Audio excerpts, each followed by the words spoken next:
기적이 일어나면 기적이 일어나야 될 상황들이 인생에 있으면 안 되겠죠.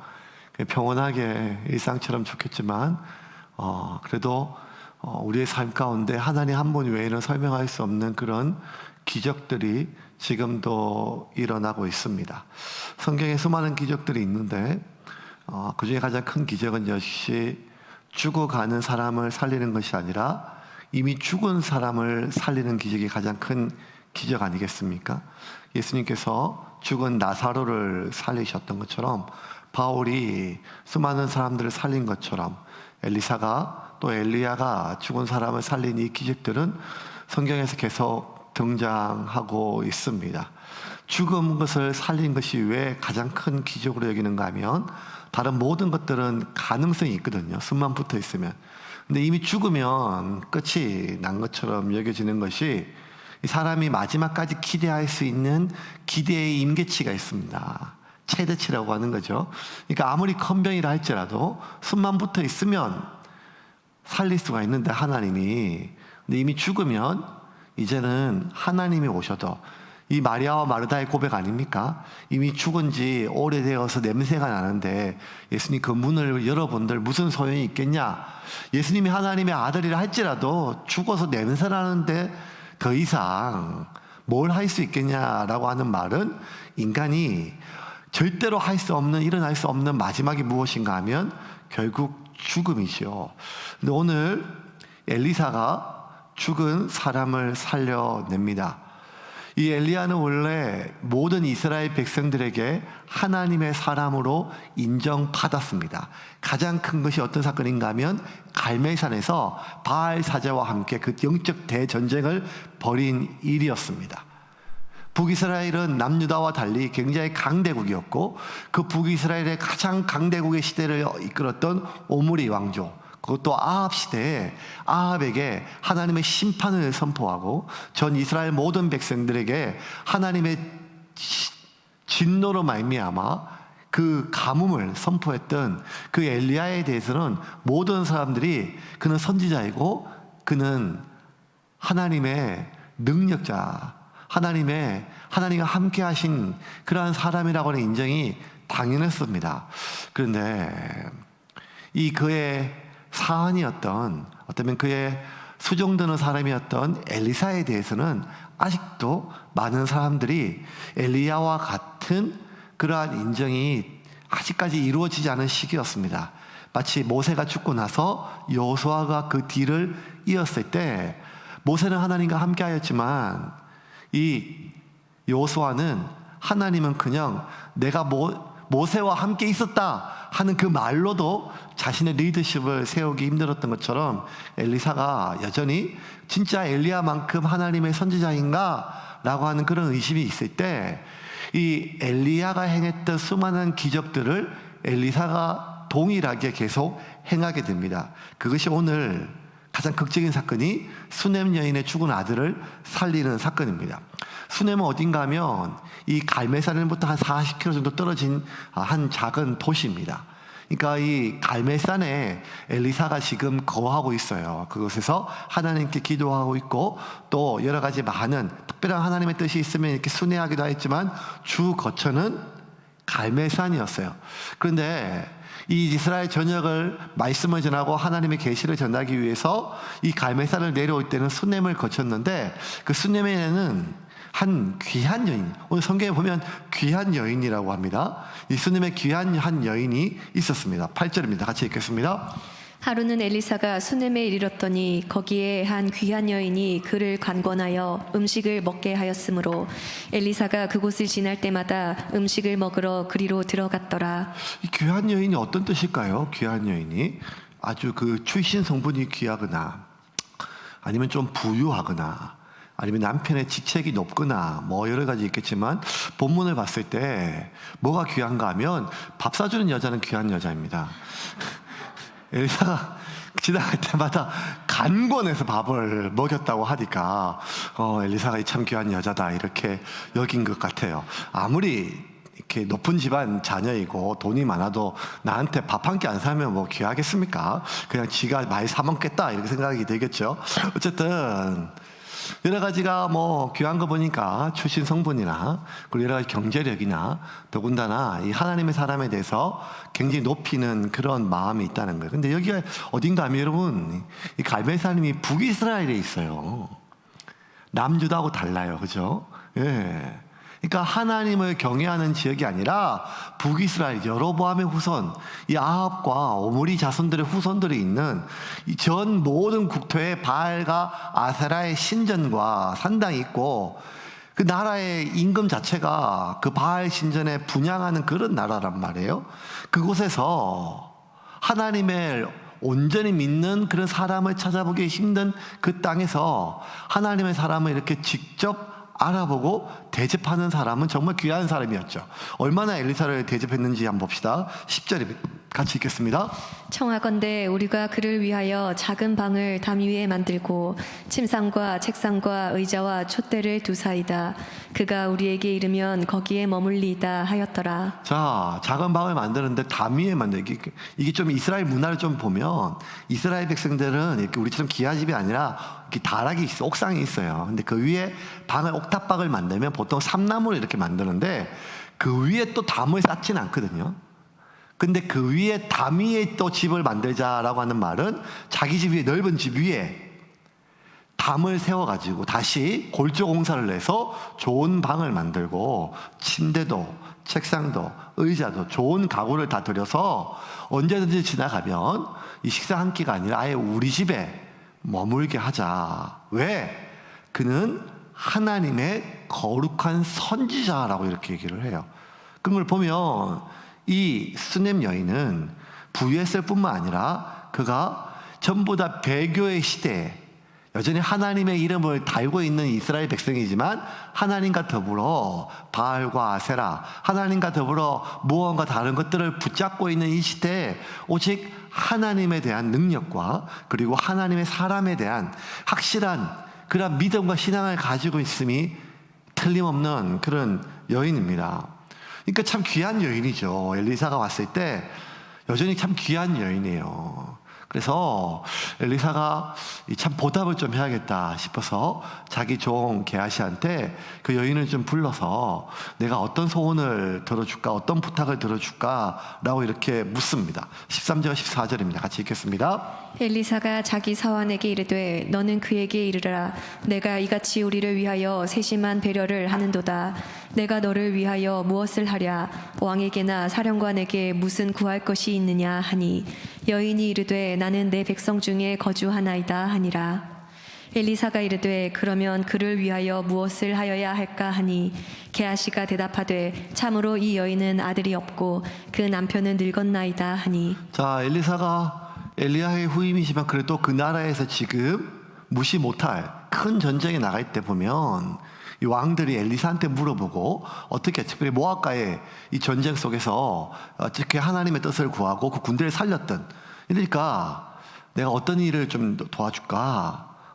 내 사는 걸 괜찮은 거 보니까 지금 뭐 이렇게 기름이 필요하거나 밀가루가 필요한 것 같지는 않고 뭘 도와줄까? 왕이나 아니면 어떤 사령관한테, 총독한테 뭘 구할까? 내가 얘기하면 다 된다 라고 얘기하니까 자기 필요 없다고, 자기 백성 가운데 평안이 있다고 이렇게 얘기를 하면서 당신이 그냥 편안하게 우리 집에서 그렇게 거하고 또 하나님 말씀 전해주고 하나님의 사역들을 계속 진행할 수 있도록 섬기는 것만으로도 저에게 귀한 영광입니다. 뭐 이렇게 진심으로 엘리야에게 이야기를 합니다. 그랬더니 참 이게 또 얘기를 안 해요. 그러니까 보다 못한 그 게하시가 이렇게 얘기해 보내놓고 나서 제가 보니까 이 아들이 없어요. 남편은 늙었고 아들이 없는데 어떡합니까? 이렇게 얘기를 하니까 이 아들에 대해서 이야기를 해줍니다. 다시 불러가지고 네가 좀 전해주라. 내년 이맘때에 당신이 아들을 하나 출산해서 낳을 거라고. 이게 어쩜 일이죠? 세운께 모든 본문이 아들과 관련돼서 뭐 자꾸 본문만 편변, 아들이 자꾸 나올 것 같아요. 그래서 그런지 요즘 태어나면 아들이고 딸이 아니에요. 지금 세운께 큰일 났습니다. 지금 복중에 지금 6명 있는데 들려온 소문으로 지금 거의 다 지금 딸 하나고 나머지 다 아들이라고 지금 계속 아들 태어났거든요. 이것도 어떻게 장가를 보내야 될지도 모르겠습니다. 지금 이렇게. 예. 그래서 오늘 이 아이도 이제 이 수넴 여인도 아들을 낳겠다고 이야기를 합니다. 16절 17절 같이 읽겠습니다. 엘리사가 이르되 한 해가 지나 이때쯤에 내가 아들을 안으리라 하니 여인이 이르되 아니로소이다. 내 주 하나님의 사람이여 당신의 계집종을 속이지 마옵소서 하니라. 여인이 과연 잉태하여 한 해가 지나 이때쯤에 엘리사가 여인에게 말한 대로 아들을 낳았더라. 제 해피엔딩이에요. 북이스라엘 속에서 정말 귀하게 하나님의 사람을 그리고 하나님에 대한 믿음을 간직했던 귀한 여인이 엘리사를 극진히 환대하고 그에 대한 보답으로 엘리사가 그에게 자식 없는 그 수넴 여인에게 기적을 행했죠.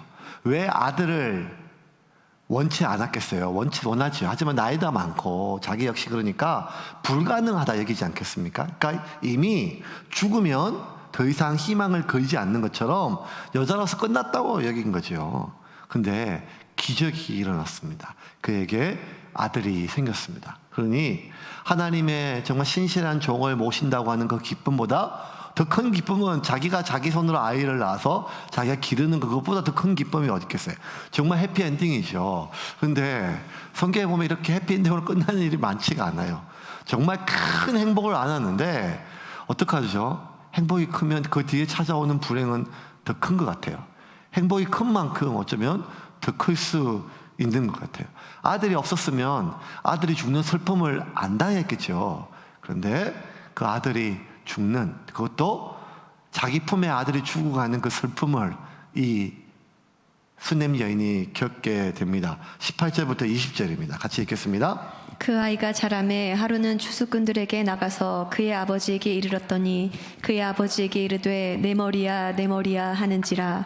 그의 아버지가 사환에게 말하여 그의 어머니에게로 데려가라 하매 곧 어머니에게로 데려갔더니 낮까지 어머니의 무릎에 앉아 있다가 죽은지라. 아이가 갑자기 죽었어요. 일사병이든 뭐든. 그러니까 걸어다니고 말도 하는 거 보니까 한참 이쁠 때 같은데 이 자기 무릎에서 아이가 반나절 만에 죽었어요. 아침에 걸어 나갔던 애가. 그러니까 얼마나 큰 불행입니까? 말로 다 할 수가 없죠. 결국 이제 엘리사가 이 아들을 살려요. 엘리야가 했던 것처럼 살리는 사건 한번 봅시다. 34절 37절입니다. 아이 위에 올라가 엎드려 자기 입을 그 아이의 입에 자기 눈을 그의 눈에 자기 손을 그의 손에 대고 그의 몸에 엎드리니 아이의 살이 차차 따뜻하더라. 엘리사가 내려서 집안에서 한 번 이리저리 다니고 다시 아이 위에 올라가 엎드리니 아이가 7번 재채기 하고 눈을 뜨는지라. 엘리사가 게하시를 불러 저 수넴 여인을 불러오라 하니 곧 부르매 여인이 들어가니 엘리사가 이르되 내 아들을 데리고 가라 하니라. 여인이 들어가서 엘리사의 발 앞에서 땅에 엎드려 절하고 아들을 안고 나가니라. 결국 살려요. 이렇게 해피엔딩이 그런데 근데 여러분 사건이 비슷해요. 열왕기상 17장에 보면 사르밧 과부 여러분 기억나시죠? 먹고 살 게 없는데 마지막 한 줌 남은 밀가루 그거 먹고 죽으려고 하는데 그거 떡 만들어서 오면 내가 다음에 해주겠다 해서 이 엘리야가 그렇게 했고 그 집에 마르지 않는 떡그릇 해서 결국 그 아들이 병걸로 죽었는데 그 엘리야가 살리잖아요. 근데 비슷한 거의 동일한 패턴이에요. 우리 그 엘리야가 죽었던 사르밧 과부 아들 살리는 장면들을 한번 봅시다. 열왕기상 17장 21절부터 24절입니다. 같이 읽겠습니다. 그 아이 위에 몸을 3번 펴서 엎드리고 여호와께 부르짖어 이르되 내 하나님 여호와여 원하건대 이 아이의 혼으로 그의 몸에 돌아오게 하옵소서 하니 여호와께서 엘리야의 소리를 들으심으로 그 아이의 혼이 몸으로 돌아오고 살아난지라. 엘리야가 그 아이를 안고 다락에서 방으로 내려가서 그의 어머니에게 주며 이르되 보라 내 아들이 살아났느니라. 여인이 엘리야에게 이르되 내가 이제야 당신은 하나님의 사람이시요 당신의 입에 있는 여호와의 말씀이 진실한 줄 아노라 하니라. 거의 비슷해요. 근데 엘리야는 그 밀가루를 끊어지지 않도록 나오게 하는 기적을 행했죠. 그런데 엘리사는 그 기름이 마르지 않는 것은 다른 집이에요. 지난주에 살펴본 벼랑 끝 그 집이었었어요. 선지사 후보생이 죽어가지고 그 아내가 자기 아들을 빚 때문에 종으로 팔려갈 그 상황이었어요. 이제 다른 집에 수냄 여인이 귀한 그냥 자기가 대접받던 그 집이었는데 그거 빼고 나고는 거의 똑같아요. 그 위에 엎드러져서 같이 기도하고 하는 게 살리는 장면. 근데 굉장히 비슷하면서도 좀 굉장히 다른 사건이에요. 뭐가 다른가 하면 엘리야나 엘리사가 했던 일은 비슷한데 어머니의 반응이 극적으로 갈려요. 사르밧 과부는 자기 아들이 살아나자 완전히 하나님과 엘리야를 높여요. 찬양해요. 24절 다시 한번 볼까요? 24절 같이 읽겠습니다. 여인이 엘리야에게 이르되 내가 이제야 당신은 하나님의 사람이시오 당신의 입에 있는 여호와의 말씀이 진실한 줄 아노라 하니라. 하나님과 엘리야와 엘리야 입에 선포되는 말 모든 것에 대한 찬양에 대한 노래예요. 근데 수냄 여인은 그게 없어요. 그냥 안고 가라니까 네 하고 안고 가요. 왜 그랬을까요? 사르밧 과부가 훨씬 더 믿음이 좋아서?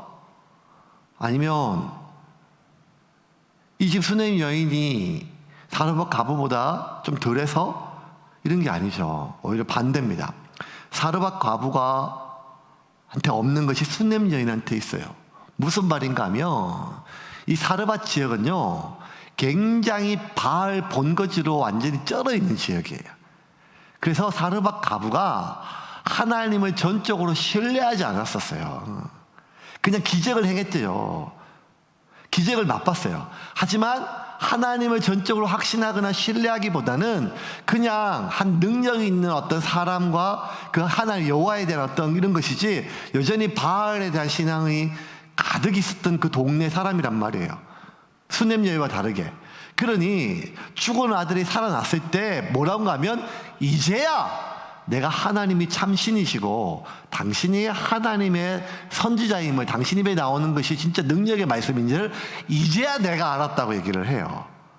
근데 수냄 여인은 처음부터 하나님이 누구인지 하나님이 어떤 분인지 그리고 하나님의 종인 엘리사가 어떤 사람인지 확신하고 이 엘리사를 자신의 집으로 모셨어요. 다시 한번 9절 볼까요? 첫 9절 말씀 같이 읽겠습니다. 여인이 그의 남편에게 이르되 항상 우리를 지나가는 이 사람은 하나님의 거룩한 사람인 줄을 내가 아노니. 자, 이 사람은 하나님의 거룩한 사람인 줄 내가 안다는 거예요. 그러니까 하나님과 엘리사에 대한 확신을 가지고 있는 사람이에요.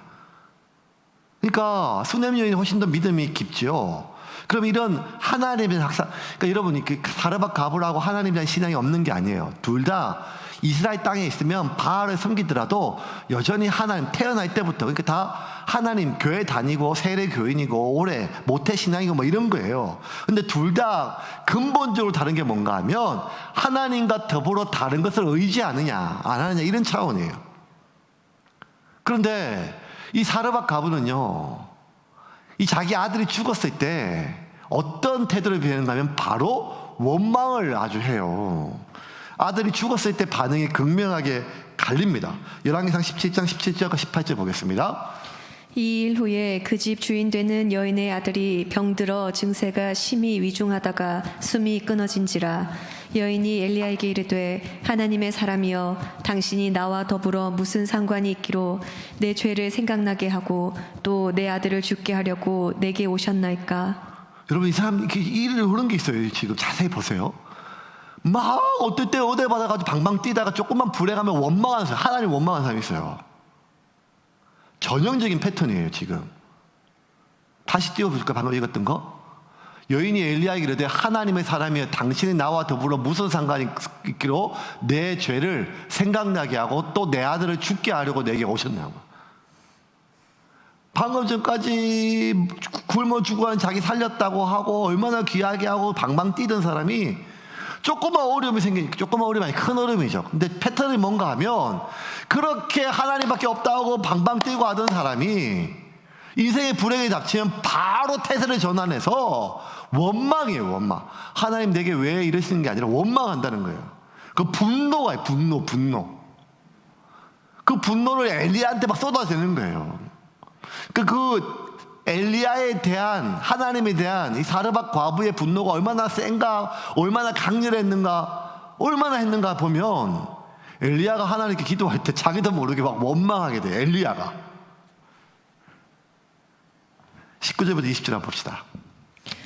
엘리야가 그에게 그의 아들을 달라 하여 그를 그 여인의 품에서 받아 안고 자기가 거처하는 다락에 올라가서 자기 침상에 누이고 여호와께 부르짖어 이르되 내 하나님 여호와여 주께서 또 내가 우거하는 집 과부에게 재앙을 내리사 그 아들이 죽게 하셨나이까 하고.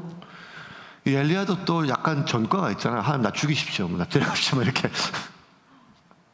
그러니까 엘리야가 그 좀 회복하고 지금 하나님의 능력으로 사역하는데 자기한테 이렇게 엄청나게 하니까 자기도 모르게 그것이 하나님께 기도할 때 살려달라고 하는 기도인데도 하나님 앞에 원망과 분노가 막 전염되기 시작해. 이게 지금 여러분 참 무서운 거예요. 그렇게 하나님 은혜로 방방 뛰다가 갑자기 인생에 어려움이 닥치면 그 원망과 분노로 쓰여되면 이게 얼마나 전염력이 강하고 그 병독성이 센가 하면 엘리야마저 하나님 앞에 그렇게 만들어요. 근데 수넴 여인은 좀 달랐어요. 자기 아들이 죽었잖아요. 아들이 죽었었고 자기 품 안에 죽었어요. 아들이 죽는 반나절 만에 더 극적으로 죽었어요. 극적으로. 그런데 이 수넴 여인의 반응을 한번 보겠습니다. 20절과 21절입니다. 같이 읽겠습니다. 곧 어머니에게로 데려갔더니 낮까지 어머니의 무릎에 앉아 있다가 죽은지라 그의 어머니가 올라가서 아들을 하나님의 사람의 침상 위에 두고 문을 닫고 나와. 일단은 지금 엘리사는 갈멜산에 갔어요. 그리고 아이가 무르무르 자라고 갑자기 아침에 멀쩡한 애가 오후에 자기 무릎에서 죽었어요. 그 죽어가는 것들을 죽어가는 그 얼마나 극적인 거, 이게 막 그냥 고통이에요. 그런데 이 엄마가 원망이나 분노가 안 나타나요, 제 성경에. 그리고 장사 지내지 않고 뭘 하는가 하면 일단 하나님의 사람 엘리사의 침상에 눕혀요. 이 이스라엘 백성들은 빨리 되게 염을 해가지고 향유를 바르고 넣어야 시체가 썩지를 않거든요. 근데 그냥 일단 엘리사의 침상 위에 눕혀요. 근데 이 귀한 여인, 수넴 여인과 달리 수넴 여인의 남편에 대한 믿음은 잘 안 나타나 있어요. 빨리 그냥 잊혀져요. 아들도 돼서. 그렇게 자기 아들을 수넴 여인이 엘리사의 침상에 눕혀놓고 종을 불러가지고 나귀를 하나 불러와서 갈멜산으로 가자고 해요. 한 40km 떨어졌으니까. 그러니까 남편이 물어요. 오늘 초하루도 아니고 월말도 아닌데 그 왜 가려고 하느냐 라고 물을 때 이 수넴 여인의 반응을 한번 볼게요. 23절입니다. 같이 읽겠습니다. 그 남편이 이르되 초하루도 아니요 안식일도 아니거늘 그대가 오늘 어찌하여 그에게 나아걷자 하느냐 하는지라. 여인이 이르되 평안을 비나이다 하니라. 평안을 비나이다. 원어에는 보면 해석에 따라서는 괜찮을 겁니다. 별일 없을 겁니다. 이렇게 걱정하지 마십시오 이런 뜻이지만 평안을 비나이다 말은 샬롬이라는 뜻이에요. 샬롬.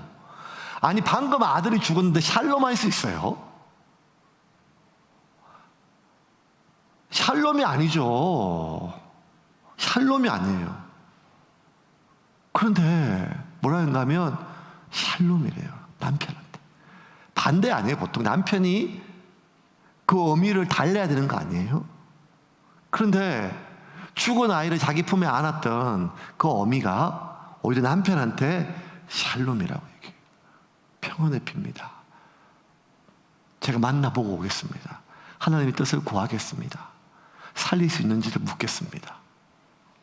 그리고 갈멜산에 가요. 40km니까 하루 온종일 갔을 거예요. 나귀 타고. 근데 저 멀리서 보니까 엘리사가 보니까 수넴 여인이 와요. 그래서 종한테 게하시한테 보내요. 무슨 일로 왔는지, 평안한지. 그렇게 물어봐요. 평안하냐? 그러니까 기가 막히게 남편도 평안하고 자식도 평안하냐 이렇게 물어요. 어떻게 대답했는지 볼까요? 다음 구절 같이 읽겠습니다. 너는 달려가서 그를 맞아 이르기를 너는 평안하냐 내 남편이 평안하냐 아이가 평안하냐 하라 하였더니 여인이 대답하되 평안하다 하고. 이게 여러분 어떻게 이렇게 할 수 있는지 모르겠어요. 지금 무덤덤하고 차분한 게 아니에요. 아들을 죽었고 한시가 마음이 급하고 그런 마음인데도 진심으로 샬롬이에요. 샬롬입니다. 샬롬입니다.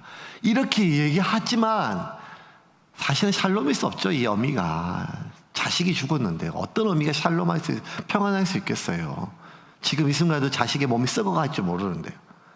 이렇게 말하고 바로 그 다음 구절 한번 볼까요? 제가 읽을게요. 산에 이르러 하나님의 사람에게 나아가서 바로 뭔가 그 발을 알았어요. 화락. 이게 남녀 유별한 거는 이스라엘 더해요. 그러니까 이게 굉장히 큰 무례예요. 무례. 당황스러운 일이에요. 안았어요. 게하시 가까이 와서 그를 깜짝 놀래가지고 물리치고자 하매 하나님의 사람이 이르되 가만히 두라. 그의 영혼이 괴로워하지만은 여호와께서 내게 숨기시고 이러지 아니하셨다. 이 여자가 지금 완전히 지금 영혼이 괴로워서 지금 그냥 단장이 다 끊어지겠죠. 내장이. 하나님 내게 말하지 않았는데 이 여자가 이럴 여자가 아닌데 지금 모든 게 무너졌다. 그러면서 자초지정을 얘기하니까 이 엘리사가 먼저 게하시에게 자기 지팡이를 주고 보내고, 그러자 이 여인이 아닙니다. 당신이 나와 꼭 같이 가야 됩니다. 그래서 엘리사가 같이 여인과 함께 집에 가서 이 아들을 살리는 장면으로 오늘 끝이 나요. 이제 좀 말씀을 좀 정리하려고 합니다. 지금 뭘 보려고 하는가 하면 하나님의 기적에 대한 관점의 차이예요. 결국 기적이라고 하는 것은 비정상적인 일을 가르치는 일이 비일상적인 일을 가르치는 호칭이라는 거예요. 물론 우리가 뭐 하나님한테는 기적이 아니다 하지만 우리가 날마다 살아가는 삶 가운데 하나님의 흔적을 발견할 때마다 우리가 하나님의 기적을 경험하게 되거든요. 그런데 아무리 큰 기적을 경험해도 아무리 부어도 이제 한 줌밖에 남지 않았던 이 밀가루를 밥을 해먹고 그냥 내 아들과 같이 자살하려고 마음을 먹었던 그 마음이 오죽하겠으며, 그런 절망적인 상황 속에서 끊어지지 않는, 마르지 아무리 부어도 끊어지지 않는 그 엄청난 기적을 경험했을 때 얼마나 큰 삶의 변화가 있었어요. 그 놀라운 하나님의 기적을 경험해도 사르밧 가부는 하나님을 못 만났어요. 기적만 만났죠. 밀가루만 만났죠. 근데 이 수넴 여인은요, 기적을 경험하기 전에 이미 하나님을 만났고 하나님을 알았어요. 그러니 그 어떠한 기적으로도 해결할 수 없는 아들의 죽음 앞에서도 온 영혼이 그냥 짓이길 만큼 고통스럽지만 그가 하나님을 원망하거나 누군가를 원망했거나 분노의 대상을 찾은 것이 아니라 오히려 본인과 주변을 샬롬으로 이끌었어요. 왜? 그는 하나님을 알고 있었고 하나님과 함께하고 있었기 때문입니다. 그러므로 하나님이 누구인지를 알고 하나님과 함께 더불어가는 이 수넴 여인은 죽은 아들이 살아났을 때 그것이 놀랍고 너무너무 감사하고 감사한 일이지만 그가 하나님을 새롭게 알고 찬양하고 높이는 그런 놀라운 기적이 아니라 하나님의 일상의 은혜임으로 그가 받아들였다는 것입니다. 두 종류의 사람이 있어요. 기적을 경험하고 삶 가운데 계속 기적을 경험하고 기적 하나 없는 사람, 이런 것이 아니라 수많은 기적을 경험하고도 하나님을 만나지 못하는 사람이 있고, 일상 가운데 어떤 기적이 없어도 하나님과 함께함으로 말미암아 어떠한 환난과 절망적인 상황 속에서도 평안을 놓치지 않고 샬롬으로 자신의 마음과 자신의 삶과 주변 사람을 이끄는 사람이 있습니다. 그리스도인은 결국 어떤 사람인가 하면 기적을 하나님께 기도해서 이번에 대박, 진짜 이 사업이 해결되고 이 병이 고쳐놨고 이 어려운 문제 해결되고 하나님 그렇게 하시죠. 근데 이런 분명한 건 뭔가 하면 엘리야 시대에 가뭄으로 수많은 사람들이 힘들었지만 부정할 수 없는 사실은 사르밧 과부만이 그 묵는 문제를 해결하는 기적을 경험했다는 거예요.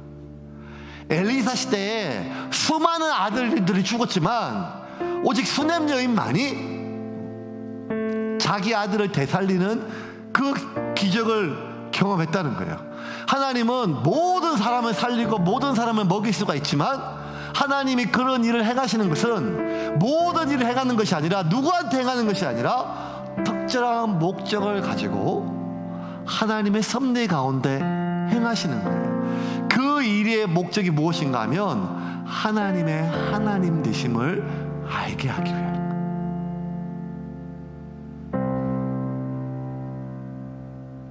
그런데 우리가 그 기적 자체에 함몰되면, 그 문제 해결 자체에 함몰되면, 수많은 기적을 경험하고도 우리는 어려움이 생기면 원망하고 분노를 쏟는 사르밧 과부 같은 인생이 될 수밖에 없습니다. 아무리 열정적으로 방언으로 기도하고 수많은 찬양 때문에 난리를 쳐도 그가 그 순간 자기 마음속에 기쁨이 있고 그 순간 자기의 삶이 평안했기 때문이라면, 하나님이 아니라 지금 내 문제가 해결됐고 지금 내 감정이 평화롭게 해서 그렇게 한다면 그는 지금 내 마음의 평화를 잃을 수 있는 상황이거나 그런 정서의 상태라면 언제든지 원망과 분노가 쏟아질 수밖에 없는 그 정도로 멈춘다는 것입니다. 신앙은 그렇게 출발할 수는 있지만 그것이 우리의 마지막은 분명히 아닙니다. 하나님이 우리에게 기적을 행하시는 이유는 기적 그 자체보다 하나님을 만나게 하기 위함입니다.